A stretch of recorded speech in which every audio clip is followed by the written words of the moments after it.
Hey yo, what is up people? Hope you guys are having a great day, and in today's video I'll be teaching you guys how you guys can fix your locked Snapchat account. So basically how you guys can get your account locked is if you do some like suspicious action on Snapchat, like those things which violate Snapchat's rules. And the other thing is like if you use third-party plugins like Snapchat Plus Plus, which is not made by official Snapchat, then you guys can get your Snapchat locked. Or other things like there's a lot of things which you can do to get your Snapchat account locked. So make sure that if you have done any of those, but if you have done any of those, then follow these steps if you want to unlock your Snapchat. So the first thing is search engine, and on your search engine search for Snapchat account locked fix. Search for it, and after you search for it, go to Snapchat's official page where it says support.snapchat.com and click on it. Make sure it's Snapchat's official website.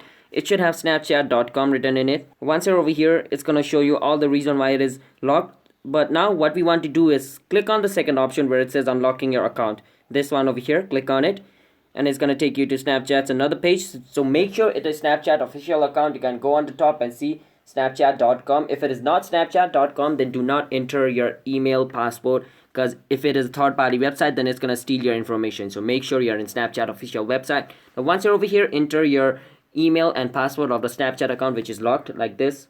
Once you do that and log in, it's going to take you to this page. Now over here you can click on unlock. Now I'm not going to click on unlock because my account is not locked. So if you guys have a locked account, you need to click on unlock, and then Snapchat is going to view it and then unlock your account. And if this method doesn't work, then the other thing you can do is make sure your Snapchat is up to date. For that, you can go on Play Store and check right now. My Snapchat is up to date since there's an open button instead of update. So make sure your Snapchat is up to date, because if it is caused by some kind of bug, then updating your Snapchat is the best way to fix it. And if it still doesn't work, the last option, delete Snapchat and reinstall it again and try to open Snapchat. That should fix it. So these are all the steps you can do to fix your account locked Snapchat problem. So if you guys found this video helpful, then be sure to hit that like and subscribe button with notification on, so you guys can get notified once our new video releases. And I'll see you guys in my next video. Until then, bye bye, peace out, have a nice day.